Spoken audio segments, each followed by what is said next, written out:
গুঁড়ি কচুগুলো কেটে নেব। আমাদের এখানে এগুলোকে কচুরমুখী বলা হয়, আপনাদের অনেকে বলে গুঁড়ি কচু, আমরা কচুরমুখী বলি। কচুরমুখীগুলো একটা একটা করে কেটে নেব।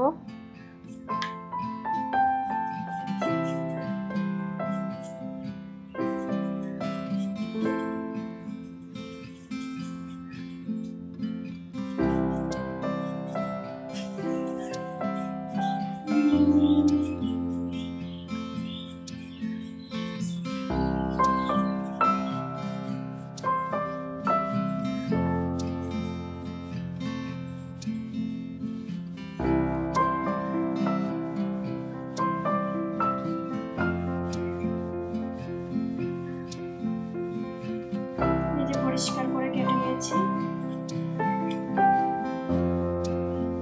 এবার এটা 4 ভাগ করে কেটে নেব।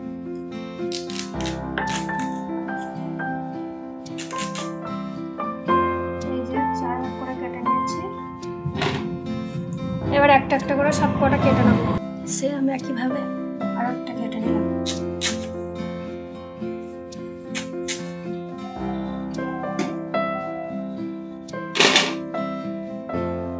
কচু কাটা প্রায় কমপ্লিট, এই কটা কাটলে হয়ে যাবে।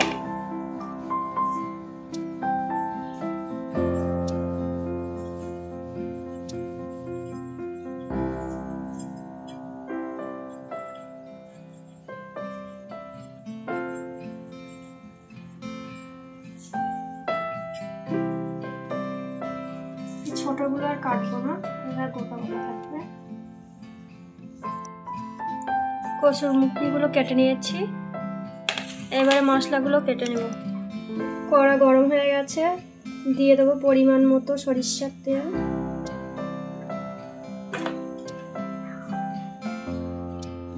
তেল গরম হয়ে গিয়েছে, দিয়ে দেব পেঁয়াজ কুচি, কাঁচা লঙ্কা কুচি,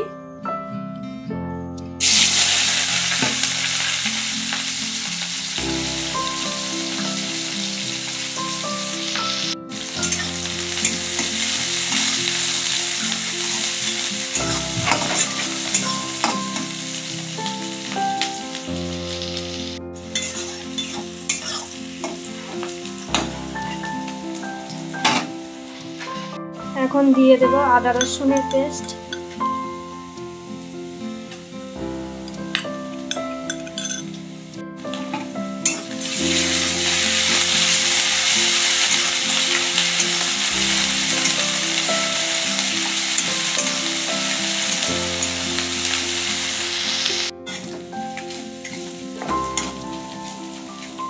পেঁয়াজ রসুনগুলো লাল লাল করে ভাজা হয়ে গিয়েছে, দিয়ে দেবো পরিমাণ মতো লবণ। এখন দিয়ে দেবো হলুদ গুঁড়া, এখন দিয়ে দেবো শুকনো লঙ্কার গুঁড়া, এটা বাড়িতে। এখন নেড়ে চেড়ে কষিয়ে নেব।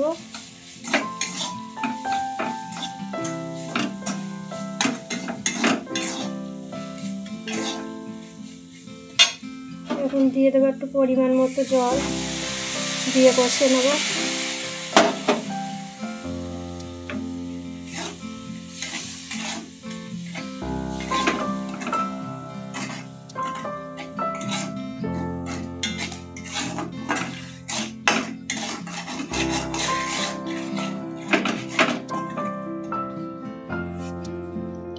এখন এই গলদা চিংড়িগুলো দিয়ে একটু মশলাগুলো কষিয়ে নেব।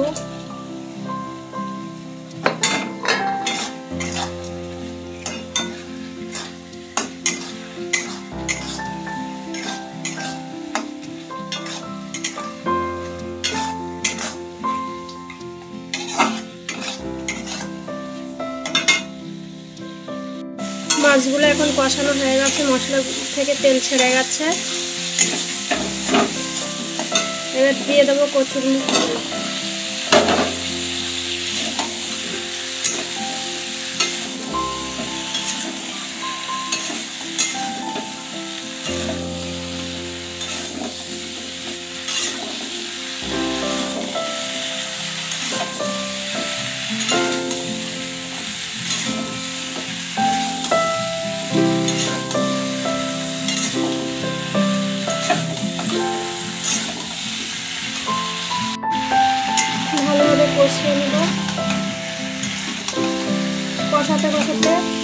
হাফ রান্না হয়ে যাবে, হাফ সিদ্ধ।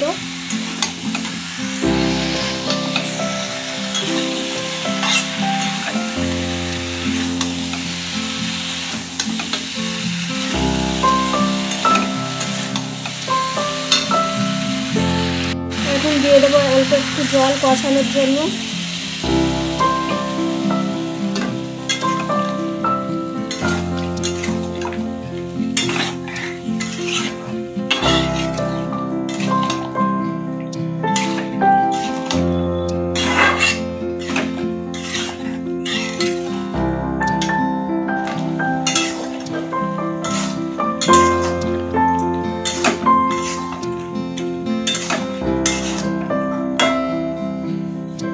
লো ফ্লেমে হালকা আছে কষিয়ে নেব।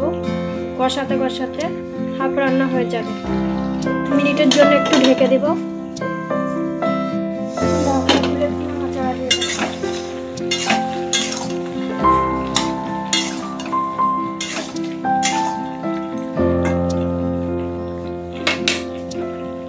আবার 2 মিনিটের জন্য একটু ঢাকনা দিয়ে রেখে দেব।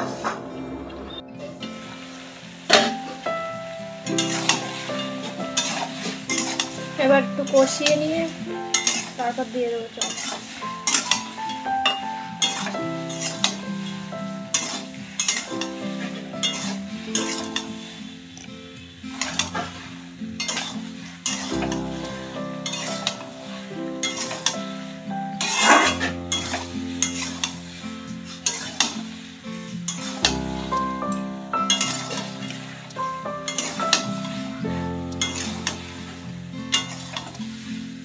যত বেশি সময় ধরে কষানো হবে তত রান্নার স্বাদ বেশি হবে।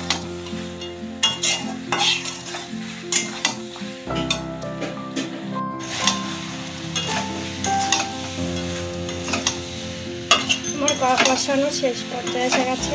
এবার দিয়ে দেবো ঝোল।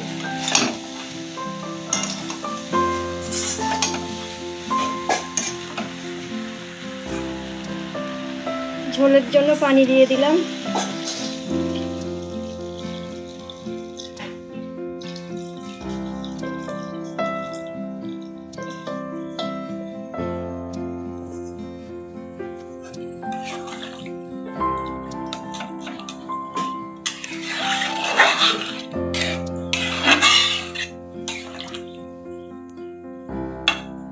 যে কষাতে কষাতে হাফ সিদ্ধ হয়ে গেছে। এখন ঢাকনা দিয়ে ঢেকে দেব। ঢাকনাটা খুলে আবার একটু নাড়াচাড়া করে দেব।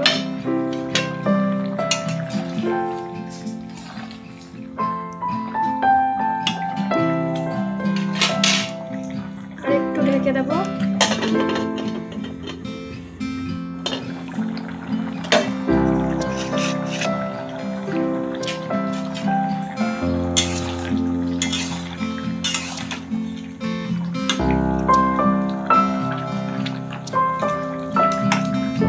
কচুটা সিদ্ধ হয়ে গেছে।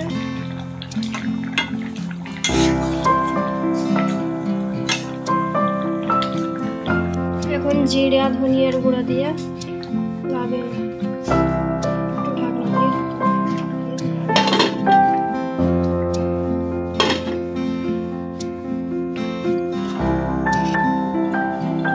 রান্নাটা কমপ্লিট হয়ে গেছে। এবার নামিয়ে